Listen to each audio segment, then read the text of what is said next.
Blog जो आरंभ करा जाए गाँव ही आरंभ करा जाए तो गाँव सब आम भाई मान सब जाऊँ माछ धरिया नदी में पानी आसाला पानी आसवा बर्तमान टे छाड़ी तो माछ जाल निहाती पड़ी थे से आशा रखिकी समस्ते नदी आड़ बर्तमान आम जाऊे टुकलू कालिया कका समस्ते गाँ लोक सब जाऊे सब देखा जाऊ आज माछ मिलूँ ना मिलूना बर्तमान आम यपट दे आसिलु गाँव रु बर्तमान पड़िया साइड देकी बर्तमान आसिलु देखुन तो कि रास्ता नदी की जावाई आमर पूरा दुर्लभ रास्ता मार्बल फिटिंग रास्ता पूरा चकाचक रास्ता एक्चुअली बन्या आसला तो सब आड़े काद से भर्ती समस्त आगे चलते मुझे तो चली पारुनी बहुत बहुत दूर रास्ता ना 2-2.5 किलोमीटर रास्ता तो आसी आसी थकी गलुणी आम तथापि आमर सफर जारी रही काले केते बाट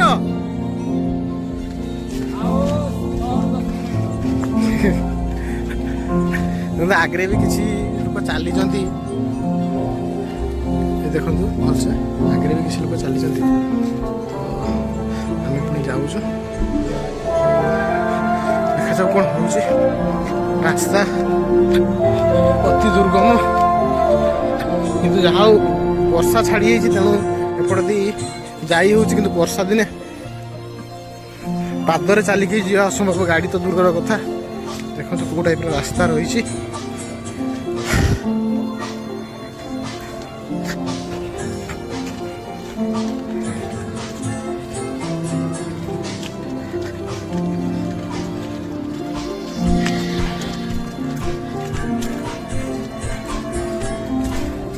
साइड्रे बिल सब एगुड़ा पानी रे भर्ती होता पानी छाड़ी गला 2 दिन है तथापि नदी की भीतर को पानी प्राय पशी ना ऊपर ही अच्छी बंध उपर तो गले जना पड़े केते कौन है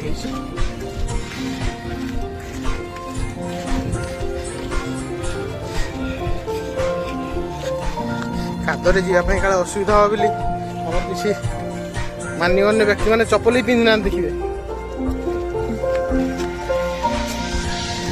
अभ्यास हो गला गोटे मौसी मैंने बिल बाछुन बिल बछा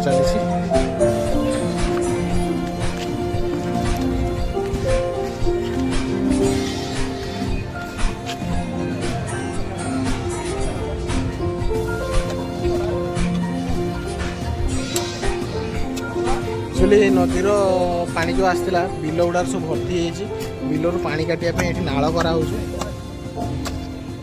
ना धान गसा पचिज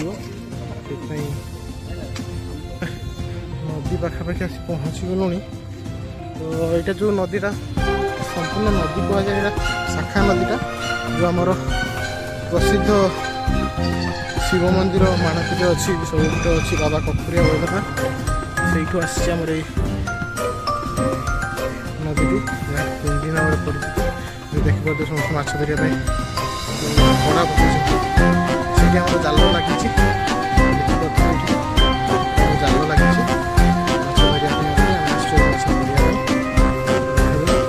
तो गाँव रास्ता देखिए तो गोटे ही रास्ता आम श्मशान को जावाई पोल आर पारे आम श्मशान वर्षा दिन बहुत असुविधा हुए नदी पार कर सबको नहीं ये देखिए बनिया जो बहुत पुराना बड़ ब्रिटिश समय पुल जहाँ बर्तमान खाई जावास बहुत प्रोब्लेम हो खरादिन रास्तार विपद संकुल रास्तार पादरे चलिए जावाई पड़े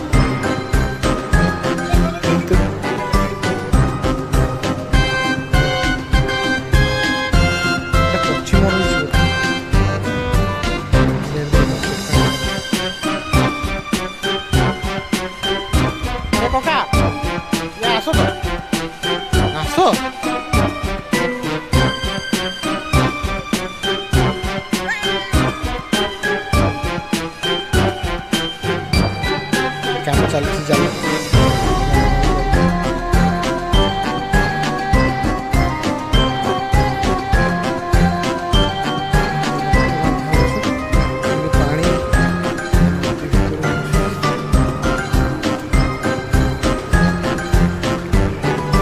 ସାଇଡ୍ ଦେଇକି ପାଣି ପଳାଉଥିଲା ନା, ସେଥିପାଇଁ ବନ୍ଧ ସାଇଡ୍ରେ ଦିଆହେଉଛି ଯେମିତି ପାଣିଟା ଜାଲ ଭିତରେ ଦେଇକି ଯିବ, ଦେଲେ ଯାଇକି ପାଣି ଭିତରେ ଦେଇକି ଯେଉଁ ମାଛ ସେପଟେ ଦେଇକି ସାଇଡ୍ ଦେଇକି ପଳାଉଛନ୍ତି ଏ ସାଇଡ୍ ଦେଇକି ବିଜୁଳି ସେଇଟା ବନ୍ଧେଇ ଦେଲେ ଜାଲ ଭିତରେ ଦେଇକି ଯେଉଁ ପାଣିଟା ଦେଉଛି ସେଇଆଡ଼େ ମାଛ ଯିବେ।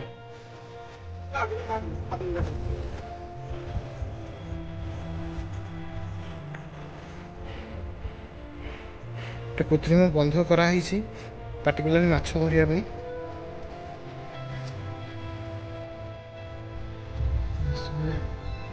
ଜାଲ ଟଣା ହବ, କେତେ କ'ଣ ମାଛ ଅଛନ୍ତି କି ନାହିଁ ଦେଖିବା ପାଇଁ।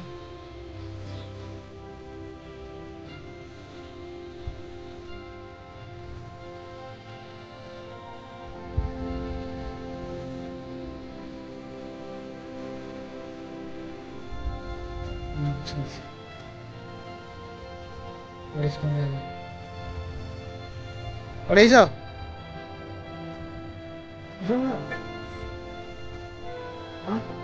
କରଣ୍ଡିଆ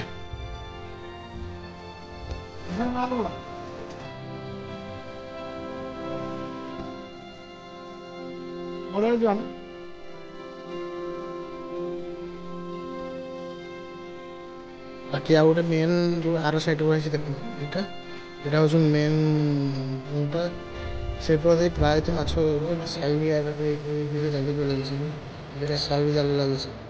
ଯେଉଁଟା ମେନ୍ ସୁଅ ଯେଉଁଟା ଅଛି ସେଟା ଆର ସାଇଡ଼୍ରେ ଅଛି, ସେଟା ଆଉ ଟିକେ ପରେ ପଡ଼ିବ।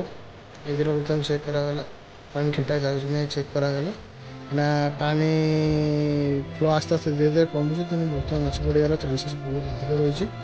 ତ ଏବେ ଖରାବେଳେ ତ ସେମିତି କିଛି ପଡ଼ିବେନି, ରାତିରେ ମାଛ ଭଲ ପଡ଼ିବେ। ତ ଏବେଠୁ ଚେକ୍ ଆଉଟ୍ କଲେ ସିନା ରହିବ, ବର୍ତ୍ତମାନ ଚେକ୍ କରାହେଉଛି।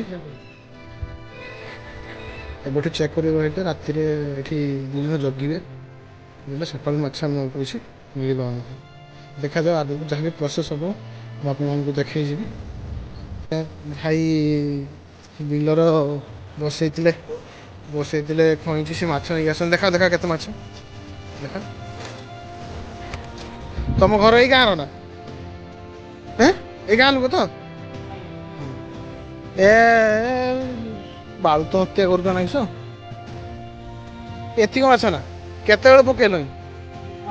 ସକାଳ ପୁରୁ ଖାଇ ପିଇକି ପଳେଇ ଆଇଛ ବିଲକୁ? ଏଇ 250 ମାଛ? ହଁ ଏଆଡ଼େ କୁହ, କିସ କହିଛି କୁହ। ଆଚ୍ଛା ଆଚ୍ଛା, ତାହେଲେ ଏଇଟା ବାପ ଜେଜ ଅମଳରୁ କହିଛନ୍ତି? ହଁ ହଁ, ତମ ଜେଜେ ନା କିସ? ଆଚ୍ଛା ହଁ, ଆଉ ଆଚ୍ଛା, ମାନେ ସେଇ ଟାଇପ୍ର ମାନେ ତମ ଜେଜେ ଥିଲେ? ଆଚ୍ଛା, ତମେ ସେଇ ଟାଇପ୍ର ନା କେରକ? ଆଚ୍ଛା, ତମ ନିଶ ଅଛି ତ? ଆଧୁନିକ ଯୁଗ ହେଇଗଲାଣି, କିନ୍ତୁ ଏଇ ଦେଖୁଛ ନା ଏଡ଼ିକି ବଡ଼ ବଡ଼ ଖଇଁଚି ଏମାନେ ବସଉଛନ୍ତି। ଖଇଁଚି ନା ଅନ୍ଧିଲି କ'ଣ କୁହାଯାଏ? ଖଇଁଚି ବୋଧେ, ଅନ୍ଧିଲି। ଏଇଆ ବସେଇକି ସେତିକ ମାଛ, କିଛି ମାଛ ସିଏ ବ୍ୟାଗ୍ର ନେଇଗଲେ ଘରକୁ, ଆଉ କିଛି ମାଛ ଏଇଠି ଶୁଖୁଆ ପାଇଁ ଶୁଖେଇ ଦେଇଯାଇଛନ୍ତି ଦେଖ ହେଲା।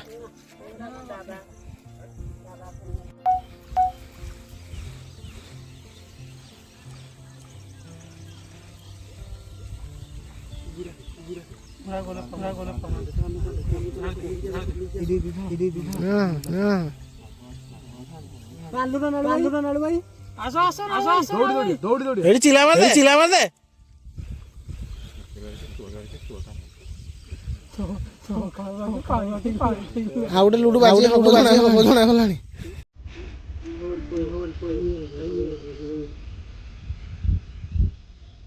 ଏଇ ଟାଇମ୍ରେ ତ ଆଗୁଆ ପଳେଇଲା।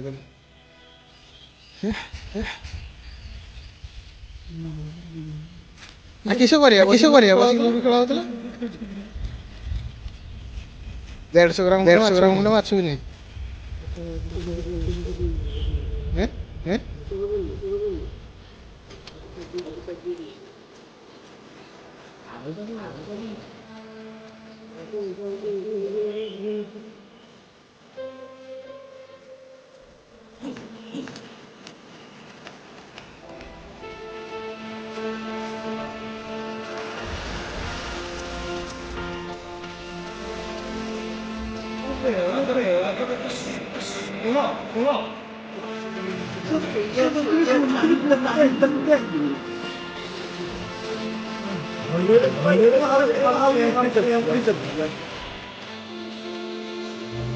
ପଡ଼ିଗଲା ସବୁ କାଲି ଦିନ 1.5 ଘଣ୍ଟା ପରିଶ୍ରମ ପରେ ଆମେ ଏତେ ଲେଖା ମାଛ ପାଇଛୁ।